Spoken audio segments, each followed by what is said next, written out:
From Super Mario to Donkey Kong, for most of us, when we think of video games, we think of one brand. There was a time when you didn't bother saying which console you were playing on. You'd just say, "Wanna play Nintendo?" People have a lot of love for Nintendo. They changed the industry forever by making video games cool. In Japan, Nintendo's best-known characters are national icons. But how did this Japanese giant reach a point when it was almost game over?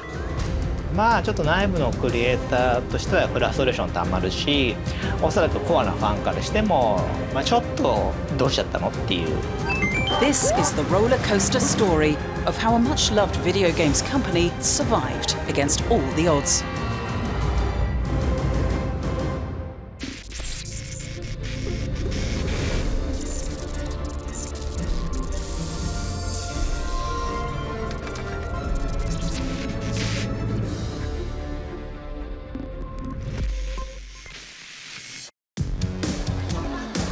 Japan's status as a tech innovator dates back to the 1970s. Tokyo lives and breathes cutting-edge electronics. It's a mecca for gaming fanatics obsessed with anime, manga and video games. And of course, Nintendo, one of the world's most iconic gaming brands. 一番こちらにあるマリオ系のコスチュームが一番人気ですね。はい。The games and characters were designed to appeal primarily to children, but they found quite a few adult fans as well. A lot of children were like, "Mario!" and they just waved at us and we waved back. I grew up playing this game, so it's fun to be in the outfit and doing it in real life. What is it about these characters that inspire such devotion? I think this is what everyone thought they could do when they were kids, you know, so this only a chance to live it up. Mario and Luigi are iconic, from video games to movies, to toys and memorabilia and everything. And then there are the hardcore Nintendo fans. で今までお金そうですね。家が田舎であれば一軒建つんじゃないかなっていうぐらいはこの2、30年で使ったのかなとは思います。Isao Yamazaki is a Nintendo collector and author. He has amassed a massive collection of close to 7,000 Nintendo products. ただファミコンがやっぱり他社に比べて、画面もすごく綺麗でゲームも面白くて、特にこのコントローラーですね。これが当時は他のゲーム機ってジョイスティックだったんですけど、これ十字ボタン、十字の形したボタンなんですけど、結構これがやっぱ操作しやすい、すごく家庭用ですごくですね夢中になって。One of Isao's prized possessions is the original game console that went on to become the Nintendo Entertainment System, more commonly known as the NES. 任天堂のゲームっていろんな他社ゲームを出してるメーカーって多いんですけど、任天堂のゲームって格段にやっぱ面白さが違うんですね。やっぱおもちゃメーカーなんで遊び心が、ここにイジェクトボタンっていうのがあるんですけど、ここをガチャッとやることでポンってゲーム出てくるんですね。カセットがポンっていう風に。Released in 1983, the NES was Nintendo's breakthrough product, selling 2 million units within a year of its release and catapulting the company into pole position. From Nintendo, now you're playing with power. 私ちょうどですね、子供の頃にファミコンに触れているので、まず任天堂のゲームソフトとかゲーム機が大好きだったんですね。でそれで育ってきて、もちろんソニーのプレイステーションっていうものも出てきてたんですけど、その任天堂のゲーム機に関するフィロソフィー、哲学がすごく好きで、ぜひ僕も任天堂に入ってその任天堂の哲学に合ったゲームを作りたいなと、当時思って、それで入社を決意した。Motoi Okamoto became a game designer and later game director at Nintendo. 任天堂のフィロソフィーはですね、非常に分かりやすく言うならば5歳から95歳まで幅広い人がゲームを楽しめるっていうことを幅広いユーザー、いわゆるすごくゲームが大好きなハードコアゲーマーの人だけではなくまあお父さんもお母さんも子供も大人もおじいちゃんもおばあちゃんもゲームを楽しめる。ファミリーコンピュータの楽しいカセット情報。シングルス、ダブルスの本 The 格テニ NES スを was the breakthrough product that gained the company global コントローラー recognition. をオーガンズアレイ。全て新陳代謝が激しいこう一つのものがずっと何年も生き残るっていうのはなかったんですね。ファミコンっていうのは本当に特別にそのおもちゃの中でも毎年のようにゲームが新しく出てきてヒットヒットヒットでこんなにホームランを連続して打った玩具っていうのはかつてないんですね。ゲーム市場を築いたってことです。スーパーマリオブラザーズ。 So what are the origins of this video game giant that's become synonymous with computer gaming? Nintendo's history goes back more than 100 years. The company started out making high-quality Hanafuda cards, similar to Western playing cards. It enjoyed a long run as the dominant player in the industry. But by 1965, the playing cards industry had become too old-fashioned for the swinging 60s. Nintendo had to diversify or go under.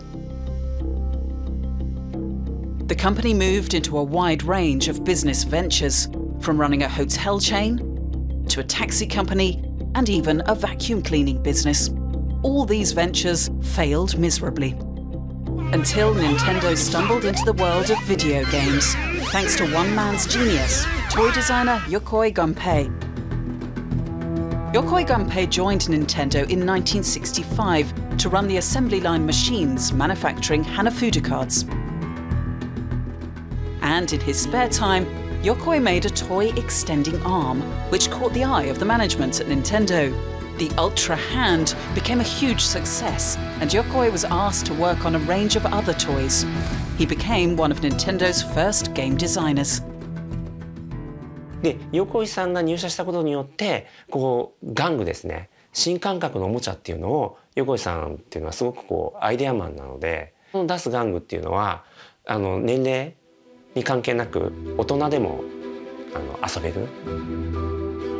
Gunpei was the brains behind many of Nintendo's initial hits, from Game & Watch to Donkey Kong and Mario. His creative vision revolutionized the video game industry. Gunpei, he was really a toy builder. The thing is, we've all come into this industry knowing that it's about video games, about video game consoles, but he's someone who came from toys. He was never competing with an industry that already existed. That's one of the things that's made Nintendo always think differently. The way he approached things was very inventive. Yokoi Gunpei proved to be unlike any other game designer.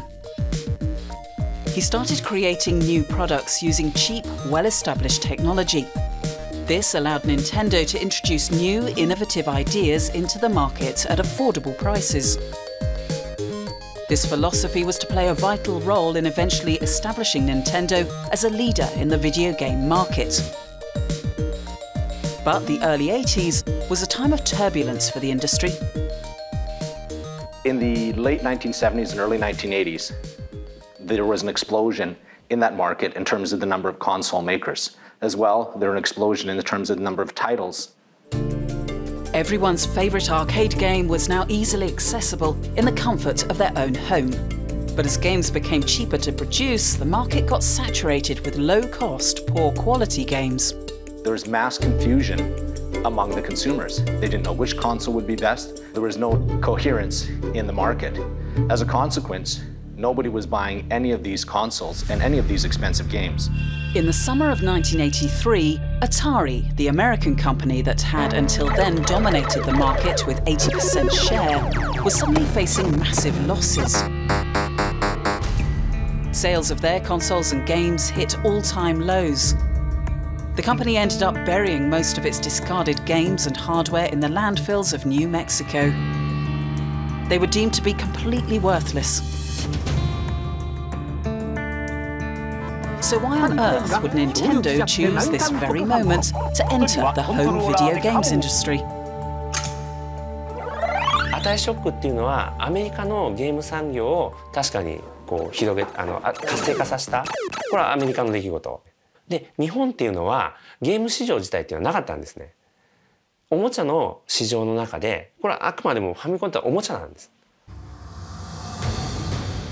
Nintendo saw a business opportunity. Its strategy?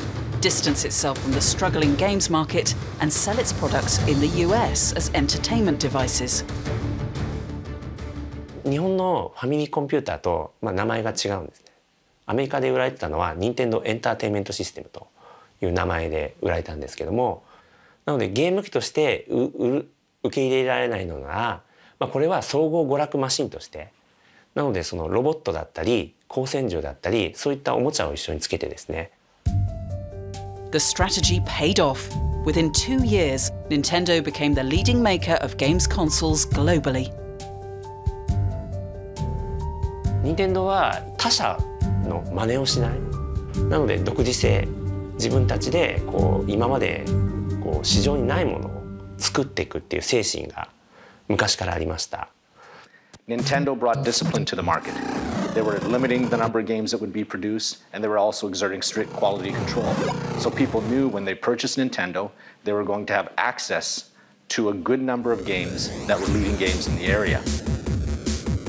The popularity of their first console made Nintendo the undisputed market leader worldwide in video games in the 1980s, enjoying a 90% dominance over its main rival, Sega.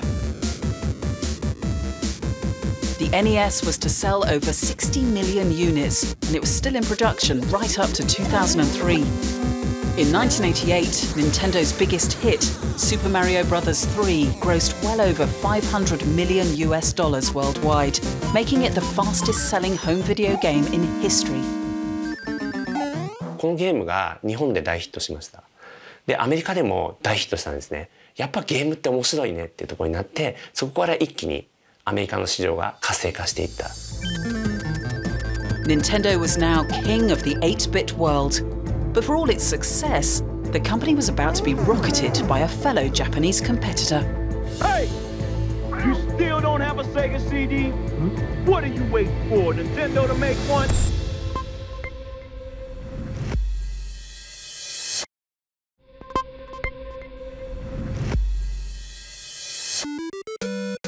By the mid-1980s, Nintendo was the undisputed champion of the video game world.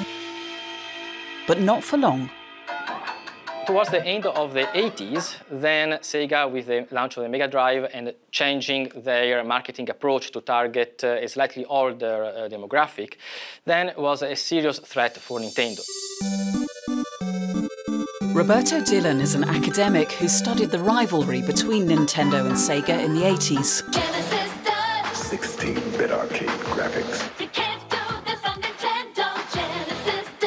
16-bit sports action. What Nintendo? There were ads aired on TV which were very aggressive in a way, to compare the performance of the Sega Mega Drive with, especially with the Nintendo NES. Nintendo's gaming console began to look outdated. It was also technically inferior to the 16-bit Sega Genesis. Nintendo didn't do well against Sega's relentlessly aggressive marketing strategy. It could only watch as its market share plunged from 90% to an all-time low of 35%. James Barnard is a games developer who runs his own studio in Singapore. He grew up playing both Sega's Mega Drive as well as the updated Super Nintendo Entertainment System, or SNES. It was very interesting in England watching how that battle played out, because all the cool kids wanted the Mega Drive. It was hip, it had Sonic on, and the adverts were like people rapping and cool kids with baseball caps. Whereas the SNES seemed kind of old, it was not like Mario, slow and not very cool. Hey! You still don't have a Sega CD? What are you waiting for, Nintendo to make one?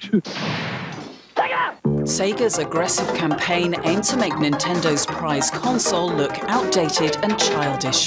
But one game kept James hooked on the Super Nintendo. In general, the game that I ended up playing the most was Mario Kart. I think now you see more clear-cut winners and losers in the industry, but with that era, it felt like it was always very neck and neck. Nintendo did regain some of their market share with the Super Nintendo, but new players were entering the industry. どんどんテレビゲームが新しくなってリッチになっていって表現もで開発期間も長くなるしで遊び方も複雑になっていくでゲームの質がその表現が豊かになったにもかかわらずゲームの面白さに直結したわけではなかったんです。Nintendo's next move could be make or break. Electronic giant Sony was riding high on the startling success of a portable tape player they called the Walkman. Now they were ready to go after Nintendo's core customers. They did just that with the Sony PlayStation. Sega quickly followed suit with their 32-bit Sega Saturn, which had some degree of success. The ultimate fighting game only on Sega Saturn. Nintendo had to respond. なので全く考え方を変えて本来のそのゲーム自体の面白さその見た目の良さではなくてゲーム本来の面白さで勝負しようとしてこういった全くなんていうのかな今までの市場にない新しいものを出した。Nintendo opted to stick to its familiar cartridge system, but they did have one big idea. Virtual Boy presents more challenges inside the third dimension. Mario's Tennis, Tunnel Boxer, Red Alarm, Galactic Pinball. Virtual Boy, a 3D game for a 3D world. Wanna play? They launched the world's first virtual reality game console, the Virtual Boy. Luthi is a Singaporean games collector who has a passion for vintage games. I have these few collections. These are called the Panorama handheld game. I find it's unique and different. Luthi owns possibly the only Virtual Boy still in playable condition in Singapore. He's brought it down to Play Nation, a gaming cafe to let gamers have a go on the retro gaming machine. This is too weird. It took a bit of getting used to. I couldn't hit even a single ball. It's kind of simple. It's kind of repetitive. I think the graphic is not good enough and the function is too little. And my eyes were sweating really because the thing also is very hot inside. The Virtual Boy was a drastic change in direction for Nintendo. The company had either gone completely mad, or it deemed the future of video gaming to be crude red graphics, those likely to induce headaches, as it was reviewed at the time. It was a very clunky kind of device. Games were very primitive and only in black and red. And it was really nowhere close to the kind of virtual reality headset that are getting popular nowadays. So it was a very, very smart idea, but it failed very badly. Nintendo had stuck to its philosophy of being an innovative company that doesn't imitate.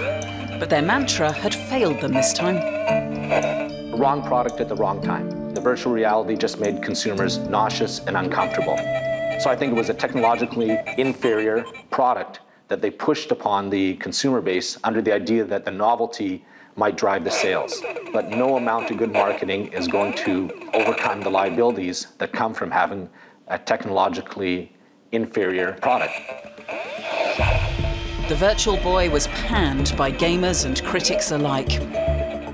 It was quickly dismissed as the worst game console ever made. I think one of its issues was that the Virtual Boy's graphics were very, very simple, and it came out a year after the PlayStation. So people assumed 3D was Ridge Racer. People did not think 3D was a Game Boy with some perspective in a really garish red color. The Virtual Boy was Nintendo's biggest commercial failure to date. Just 18 months after its launch, it was pulled out from the market. It didn't help that when you see it in a shop, you can't imagine what the game looks like without trying it. If you sell something that people can't understand from looking at a picture or a video, it's very hard to get them to understand. And you have to invest a huge amount of money in getting people to try it and use it. Nintendo's legendary game designer Yokoi Gunpei was the brains behind the Virtual Boy. While many of his ideas in the 70s and 80s proved to be global hits for Nintendo, the Virtual Boy went down as one of his biggest failures. Worse, tragedy struck just 2 years after the launch of the Virtual Boy. In 1997, Gunpei died in a car crash.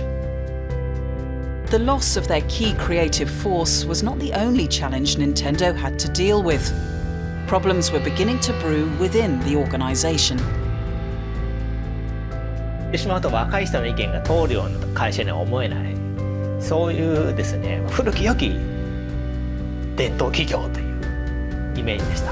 もうなんか東京のね、ゲームソフト会社だと普通に私服で、まあおしゃれなでも何でもいいんですけど、別に自由だったりするのに、こう京都の本社だとそうではない、京都の本社っていうか、まあ、任天堂はそうではないっていう状態で、これまあなんていうんですかね、町工場じゃないですけど、まあ本当にそういうような雰囲気の。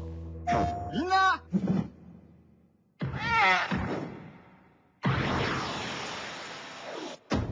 デュアルショック新価格サウンドスコープ新型できました。ご褒美にプレイステーション。これはソニーとかですね、まあその当時はまだマイクロソフトは参入してなかったんですけど、その 1,2 年後に参入してくるんですけど、まあ、そういうかっこいいですね。でかい会社と戦うのはこれすごい大変な印象を受けるような、そういう状態でした、入社した時は。Their competitors were quickly evolving to entice gamers, and the team at Nintendo was stretched to their limits. こう作ってる側もこう疲弊するんですよ。これずっと忙しいじゃんみたいな。俺はこのソフト作ってるはずだったのに、なんか応援で呼ばれて別のチームで一生懸命手伝いで作ったら、なんで開発が進んでないのって怒られるみたいな。いやそれだって応援で人いなかったじゃんみたいな。まあちょっと内部のクリエイターとしてはフラストレーションたまるし、おそらくコアなファンからしても、まあ、ちょっとどうしちゃったのっていう。2001年からまあ2003年ぐらいまでの3年間ぐらい続いたんですね。Hiroshi Yamauchi had been the president of Nintendo for 53 years. His big business idea was to split the R&D teams and make them compete with one another. This strategy led to the success of the NES, as well as massive hits like Super Mario, Donkey Kong, and The Legend of Zelda. But in the modern working economy, his management style started to look outdated. ゲームソフトを作る人も増えて、産業として複雑になってきたときに、その商売うまさとか、あるいはやっぱり使われるテクノロジーが上がってくるとですね、そういうそのなんていうんですかね、一人のワンマン社長がこう部下にですね、こうお前に任せたみたいなノリだけだとですね、なかなかちょっと太刀打ちできなくなってきたという。Sony and Microsoft were now leading the pack in terms of innovation, stamping their dominance with each new generation of gaming consoles. I mean, The Rock doesn't impress easily, Bill, you know that, but I'm pretty damn impressed with what we're seeing here today. Microsoft and Sony are much more formidable and scary as competitors than Sega. Nintendo now face companies who had the financial resources as well as the technical resources to develop products that were at least as good and in many instances superior to Nintendo. Nintendo had lost its way as its rivals accelerated ahead. Would it be left for dead?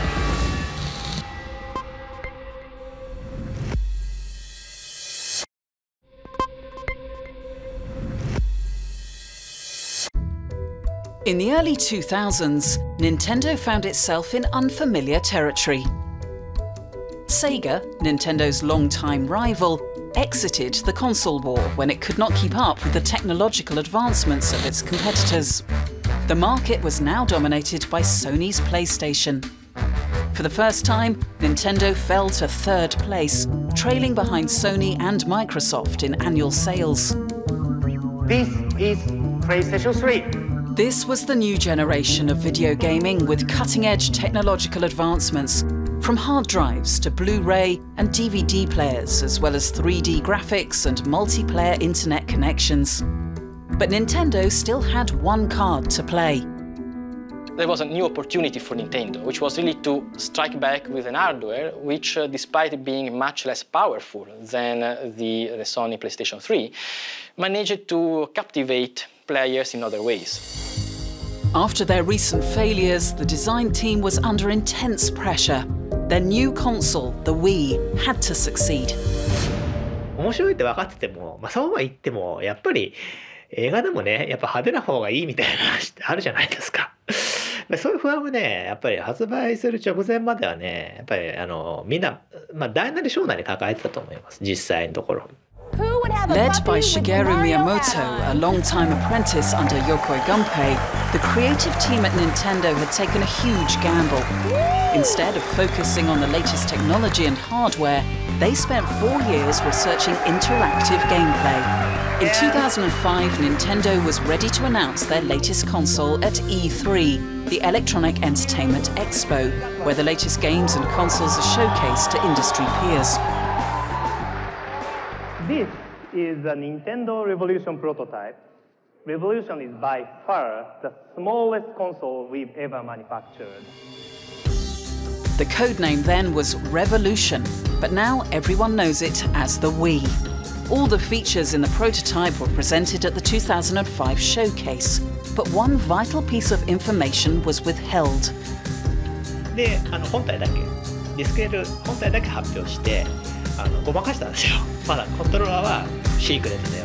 でその間に新しいコントローラー試行錯誤して。The market pressure to innovate had forced Nintendo to launch its new console without having figured out how its controller would work.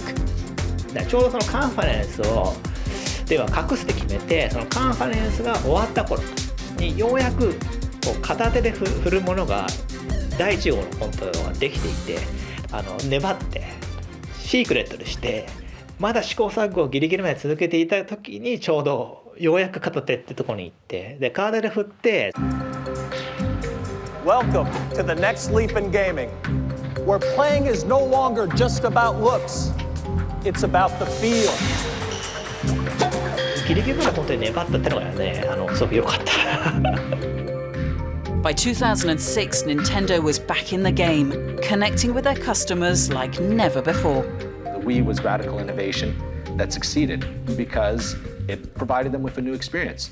It provided them with an opportunity to interact with their TV set, and now also televisions were growing larger, so they provided a more suitable medium by which to play games.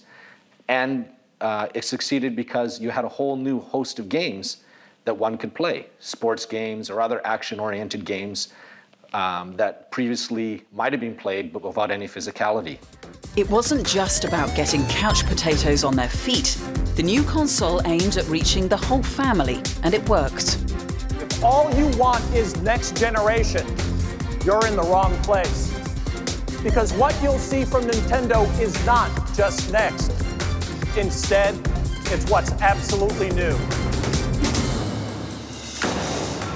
だから Wii はだんだん任天堂を離れてしまったそのフィロソフィーが外れてしまったものを戻さなきゃいけないってことはここはもうすごく明確になったんです。だから本当に家庭の中に Wii ってものが存在して必要不可欠なものになってコントローラーを例えば家族4人でそれぞれ持って遊ぶみたいなただこうみんなで遊んでる姿をすごく CM とかでもWii は流したんですね。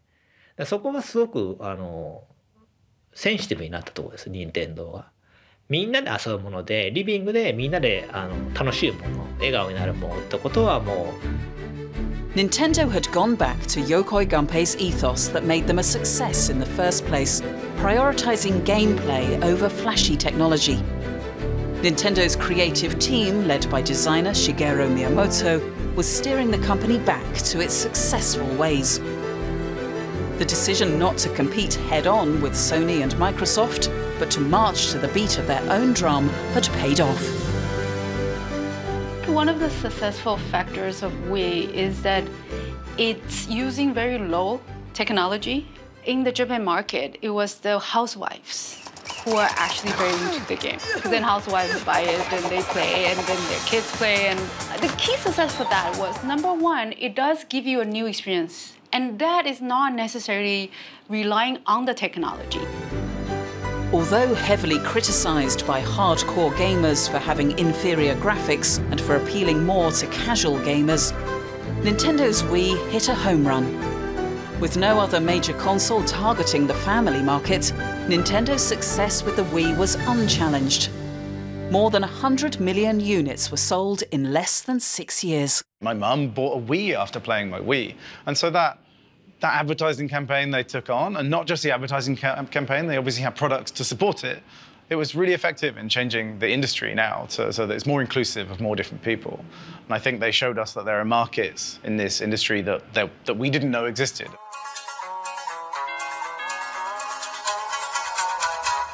We would like to play.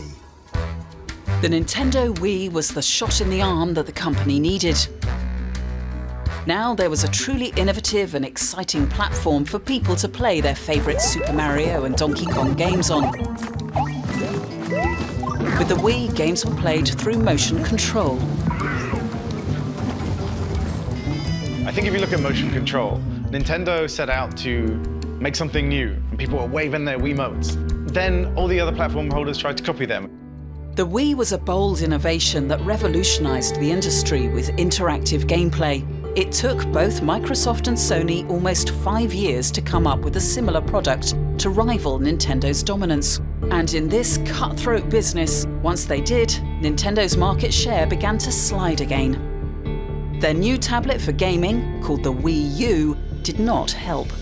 The Wii U, unfortunately, was a kind of unlucky kind of platform. Unfortunately, technology moved so fast then tablets were now much more powerful and multifunctions, could play games on their own. Nintendo was really left behind. Technological changes had left Nintendo knocked for six again. Could it pick itself up one more time?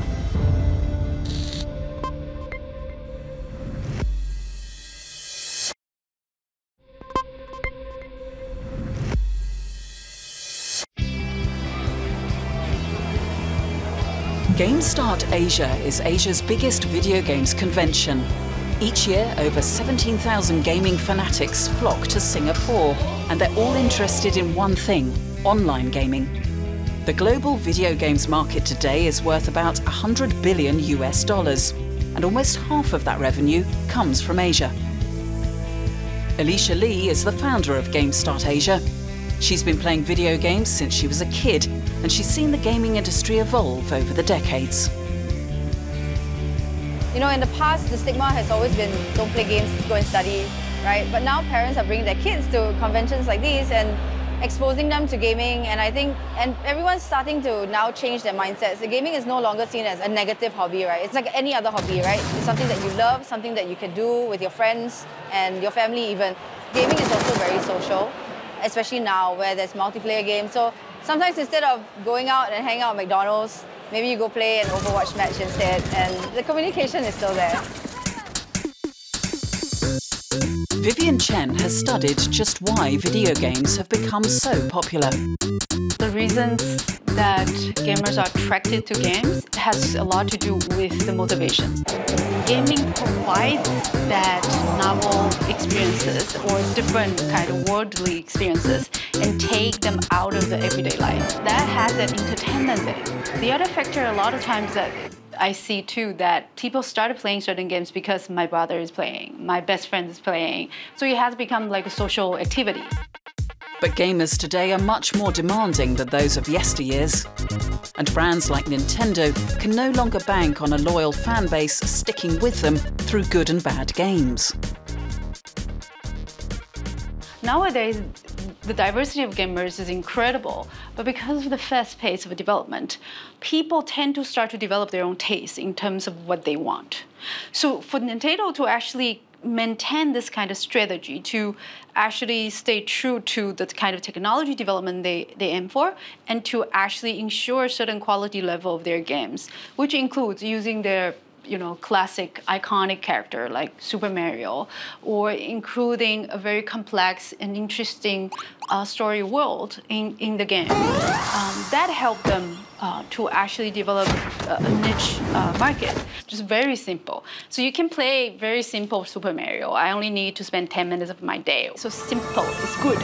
People remember it. 35 years after its creation, Mario remains a character who appeals to both young and old.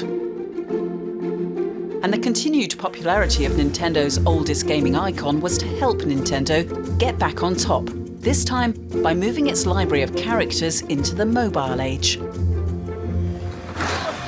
From the wildly popular Angry Birds to arcade-like games on the go, they all adopt the simple and fun nature of the original Mario series.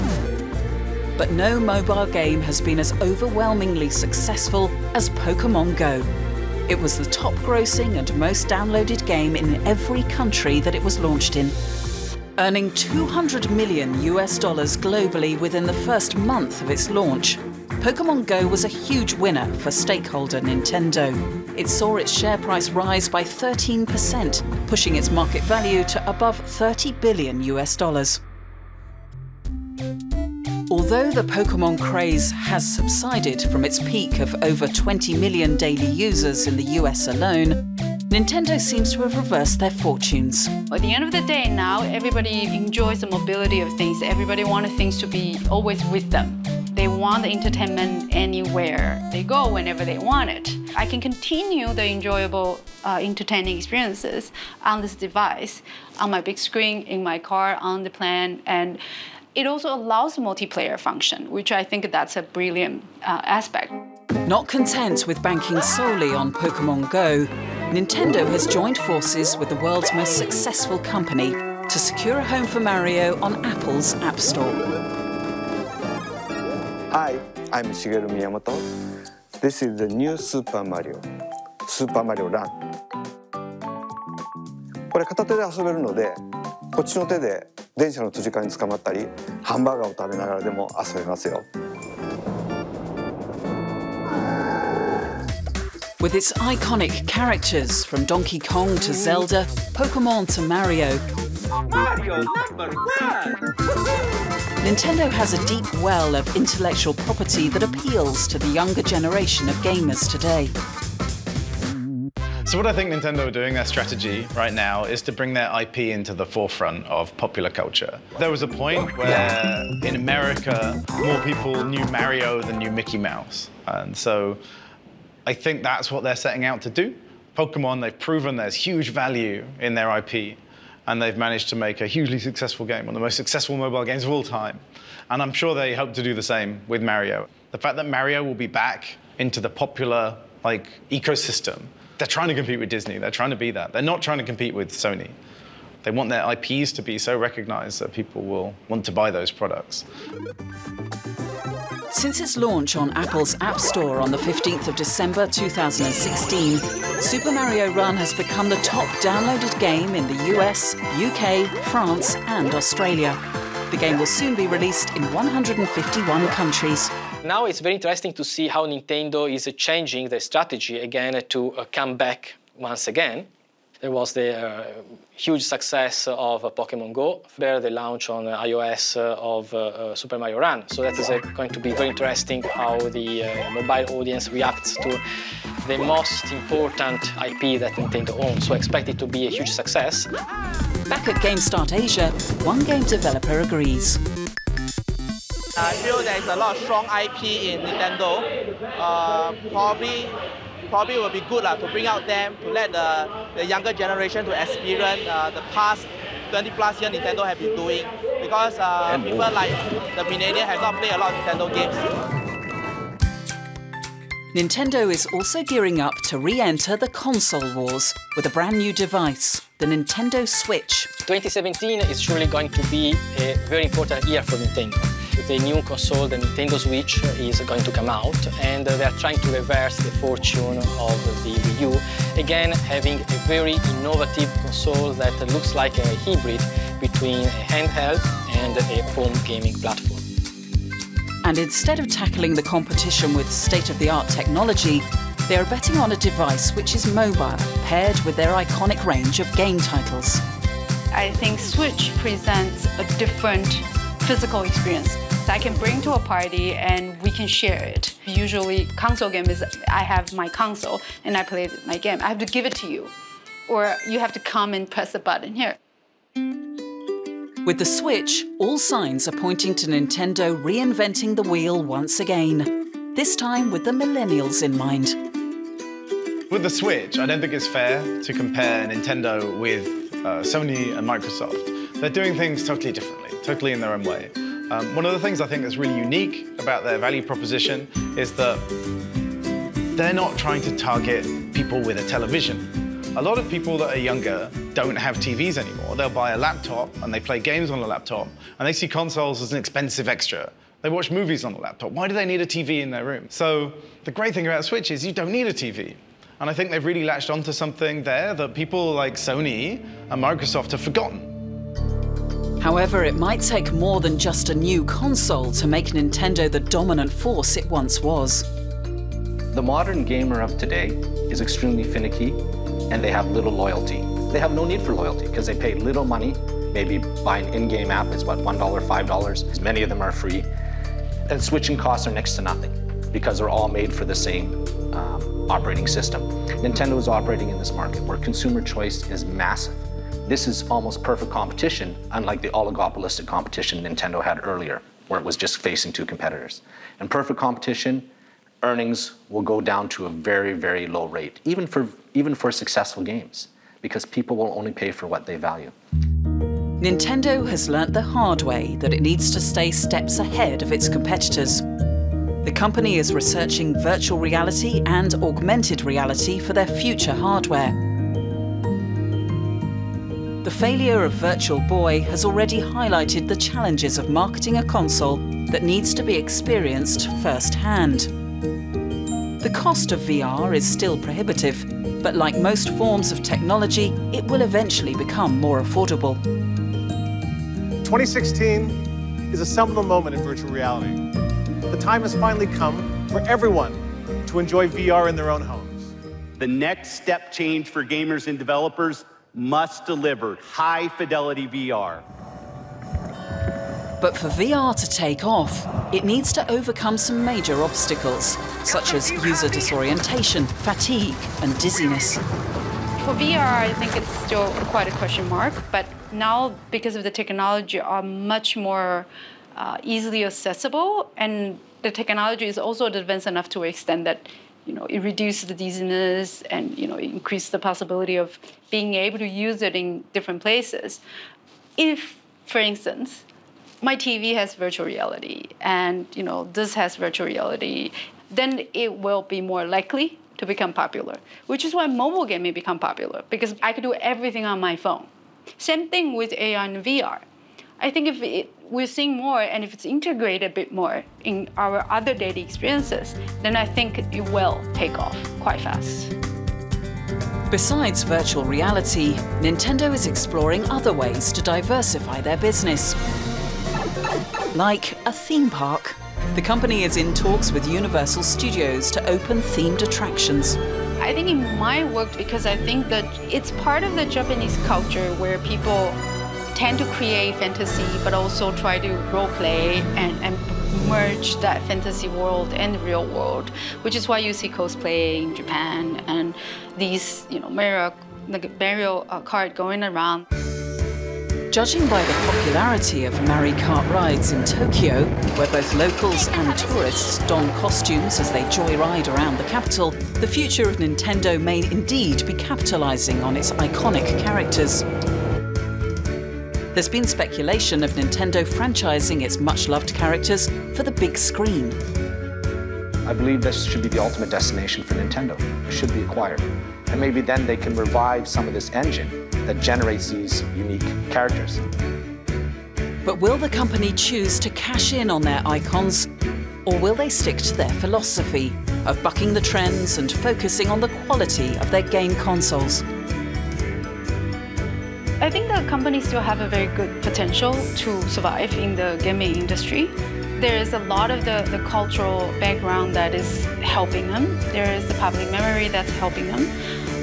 And they are also very good at developing their own technology. In any case, Nintendo is such a big company that is also too big to fail. So even if they had a few years where the earnings are not good and they start losing money, they have enough wealth to withstand the storm and go through it and then stand up again in a few years.